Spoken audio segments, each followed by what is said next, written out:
Hi, I'm Cecilia. Welcome to today's study of Genesis. Happy New Year. I believe we're still in January, so I can still say so. And for more of me, remember to check out my Instagram and also my blog to know more of who I am and what I stand for. In today's study of Genesis, we're going to look at the mysterious Melchizedek. We know that this person has been named here in this portion that we're about to read, and also the next time he's being mentioned is in Hebrews chapter 7. And how this all came to be, we learned last week of Abram and how he went after his nephew Lot after he was captured by the king of Elam, Chedorlaomer, and he defeated the king and those who were with him, and he came back with the possession and also all the people that were taken captive. And on his way back, now we were told that he was met with this king and priest Melchizedek, and that's how they came to meet, and that's how we are introduced to Melchizedek in the Bible. So this story is found in Genesis chapter 14, verses 18 to 20, and it reads, "And Melchizedek, king of Salem, brought out bread and wine. He was priest of God Most High. And he blessed him and said, Blessed be Abram by God Most High, possessor of heaven and earth. And blessed be God Most High, who has delivered your enemies into your hand. And Abram gave him a tenth of everything." So in the Old Testament, this king of Salem, Melchizedek, is only mentioned in 3 verses. And that's why he is the mysterious Melchizedek. A lot of people wonder or study of who is this king and where did he come from and what was his purpose in the Bible. And we know that he is mentioned again in Hebrews chapter 7 to show the importance or the similarities between this king of Melchizedek and Jesus Christ. So let's study within this portion of scripture that we're being told, and there's 3 verses of who Melchizedek was and how it came to be. So what are we told in this passage about Melchizedek? We know that when Abram comes back from rescuing his nephew Lot, he is met by this king called Melchizedek, and we're told that he is king of Salem and also that he is priest of God Most High.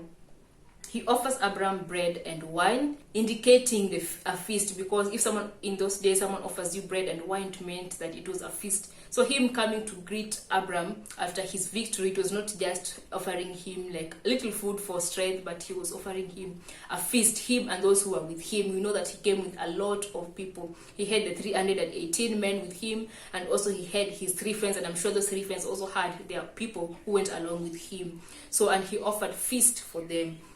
And we also know and can see that he was not a Hebrew. We are told he was not referred to as a Hebrew. He was probably one of the Canaanites, people of the Canaan. He was probably part of the people who lived among where Abram lived in the land of Canaan. And we also know that Salem is an ancient name of Jerusalem, so we can see the relation there. And also Melchizedek being called as priest of God Most High also insinuates that he was not a priest of El, the Canaanite gods. We know that Canaanites had gods, a god named El, E-L, but here he is being specifically mentioned as the priest of God Most High, so indicating Yahweh, the God of the Hebrews, not the God of the Canaanites. And we also know Melchizedek blessed Abram, saying that he is blessed of God Most High. Melchizedek honors God by proclaiming that he is the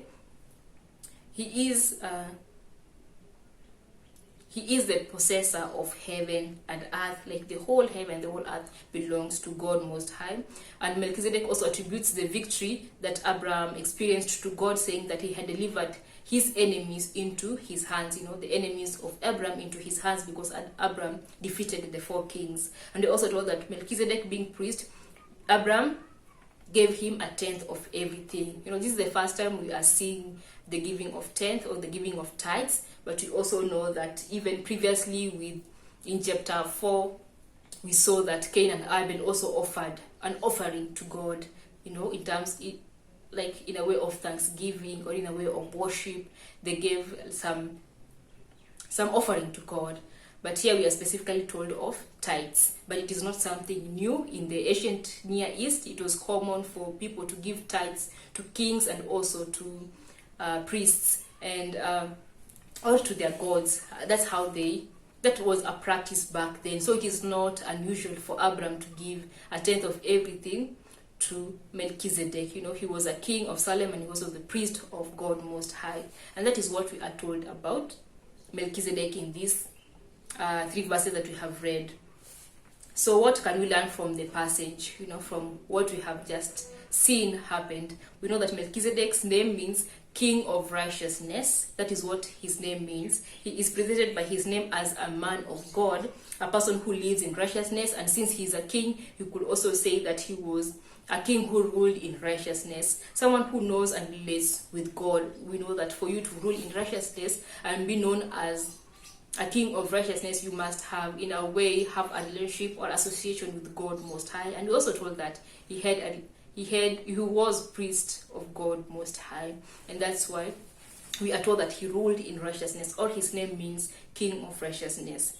Okay, we are also told that he was a king as well as a priest, and with the Mosaic law, only Levites were known to be priests. We know with the coming of the Mosaic law through Moses, the Levites were given that specific tasks of being priests before God. No other sons of Jacob were allowed to be priests, but only the Levites were segregated for that job. The priests, the Levites, and everything that involved in temple worship, because they were approaching a holy God, it was only secluded for this one clan, one tribe of the Levites. But here we are told that Melchizedek was part of the priest, was one of the priests of God Most High.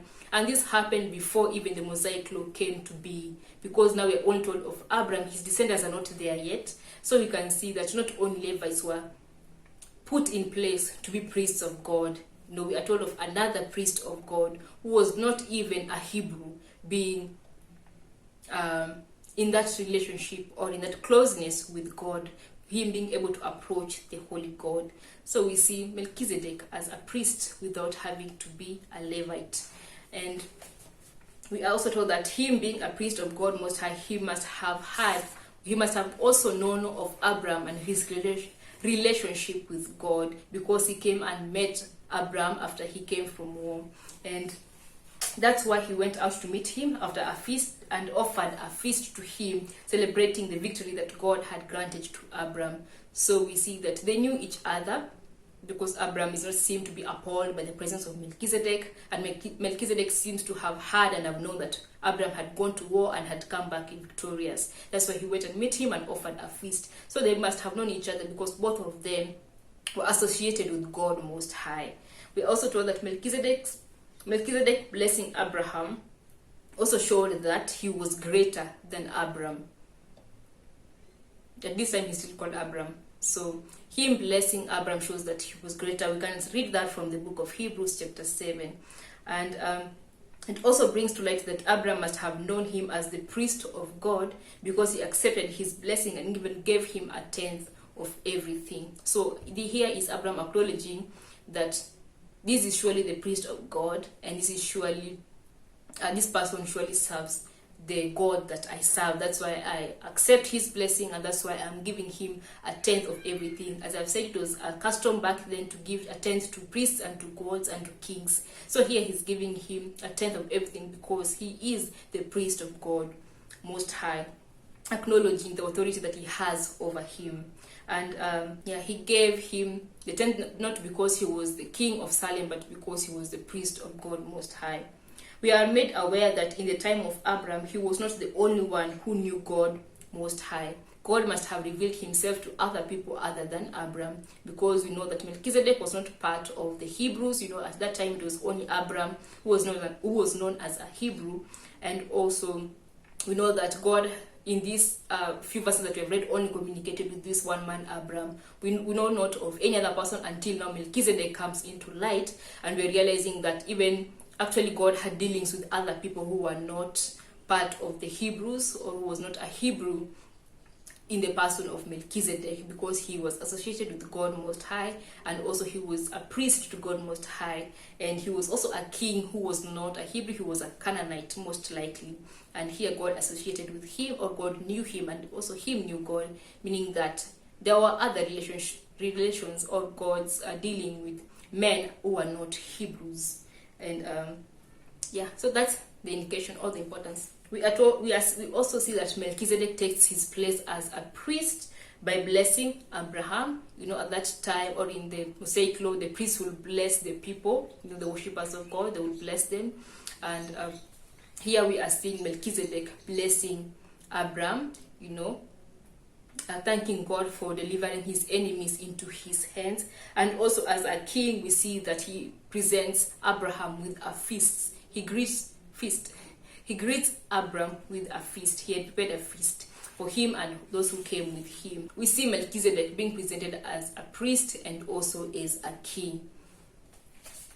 And with that, because we know that in Hebrews chapter 7, he is being compared with Jesus Christ. So let's look at the comparison between Melchizedek, the king of Salem, and Jesus Christ, the king of the Jews, or the king of kings. One of the similarities between Melchizedek and Jesus is that they both are known to be both king and priest. We know Jesus is referred to as the King of Kings, and also he is known as the High Priest, who presents us before God. So that is the similarities between them.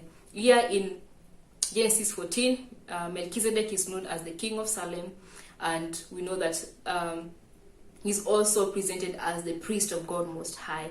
And in the New Testament, Jesus Christ is the King of Kings and also the High Priest that presents us before God. And the second thing is that they both are kings of Jerusalem. Melchizedek was king of Salem, which is the ancient Jerusalem, while Jesus Christ is the king of the new Jerusalem that now will come. Or now it is present but not in our immediate sphere, but we know that Jesus Christ is presented in the Bible in Revelation 21 verse 2 as the king of the new Jerusalem. So they were both kings of Jerusalem. The third thing that relates with them is that their names were both associated with peace. We know that Salem translates into peace, and Jesus Christ is known also as the Prince of Peace. So Melchizedek was the King of Peace. He is associated with being the King of Peace, that is Melchizedek, and Jesus Christ is also known to be the Prince of Peace. The fourth thing that they have in similar is that Melchizedek's coming and going mysteriously without knowing his end portrays the everlastingness of the kingdom established in Jesus Christ. We are told that in Hebrews that he came. He's just mentioned in 3 verses. No one knows his background. No one knows his family, his kindred, his relatives. Nobody knows the exact place Salem was at that time. But here he comes, and then after he blesses Abraham and Abraham gives him the tithe, he's no longer mentioned in the Bible until Hebrews. And with that coming and going, one knowing his beginning and his end, also it relates with now how everlasting the kingdom of Jesus Christ is. It has no beginning, it has no end. It is everlasting. His kingdom is everlasting, the kingdom of Jesus Christ, which he establishes now on, which he has established in us. All right, now it is everlasting. We know that his kingdom will go on forever and ever, as the promise that was given to David, that his kingdom will last forever through the son that will come and sit in his throne. And here it has been fulfilled in the person of Jesus Christ. The fifth thing they have in common is that they both came with a blessing.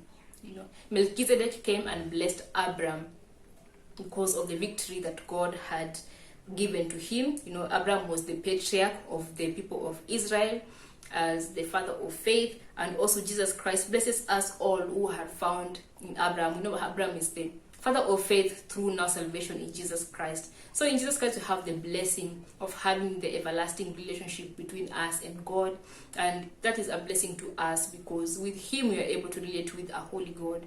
And also Melchizedek came and blessed Abraham because of the victory that God had showed to him, and both of them came with a blessing. They did not come empty-handed, and a blessing that lasts. The sixth thing that they both have in common, or the similarities between the two of them, is that they both are priests without being of the tribe of Levi. Yeah, so both of them were priests of God Most High, and they are not part of the clan or of the tribe of Levi. We know that with the Mosaic law that came through Moses, only the Levites were to be priests. only the Levites would go before God in prayer or in thanksgiving or in supplication or anything that involved worship in the temple or in the tabernacle. Only the Levites were allowed to come close to the altar of God. But here we are presented with two people who were priests without having to be Levites. That is Melchizedek and Jesus Christ. And that's why the writer of Hebrews mentions Melchizedek in Hebrew. And the other thing that we can learn is that the seventh thing is that they both were greater than Abraham. We are told in Genesis 14 that Melchizedek blessed Abraham, indicating that he was superior to Abraham, and also him being king and priest of God Most High. Also Abraham also knew that he was greater, also superior than him. That's why he accepted the blessing and gave him the tithe. And in the New Testament, we know Jesus Christ told the people who were after him that before Abraham was, I am, indicating his everlastingness. Telling the Jews at that time that he existed before Abraham existed, showing that he was there before him, showing that he is greater than the patriarch they respect to so much that he was there before him and he is superior to Abraham. The other similarity, the eighth similarity they have, is that they both have relationship with God Most High. We know that in John 10:30, Jesus says, I and the Father are one, indicating the relationship, the closeness that he has with God. And in Genesis, we are told that Melchizedek was priest of God Most High, indicating how close he was to be able to approach a holy God. So they both had intimate relationship with God. And the ninth similarity is that they both rule in righteousness. We are told that Melchizedek means king of righteousness, meaning that in his kingdom he ruled in righteousness and in justice and in fairness. And also Jesus Christ is termed as the king of righteousness, meaning that he also rules in justice, in truth and also in righteousness. So both of them are associated with being right or being righteous before God and also before people. So those are the 9 similarities are generated between Melchizedek and Jesus Christ, and how Melchizedek portrayed the coming of our Lord Jesus Christ. And with that, we come to the end of today's Bible study. If there's anything else you have learned about what we have discussed on Melchizedek and his relationship or his similarity, or his foreshadowing of Jesus Christ who was to come later, please write it down in the comment section below. And I hope you have learned a lot and have gained another perspective of who Melchizedek is and how important he was in the time of Abraham, and also how we'll project the coming of the Lord Jesus Christ. And remember to check out my Instagram and also my blog, and with that you'll be able to know more of who Cecilia is. And until next week when we meet each other again, goodbye and God bless you.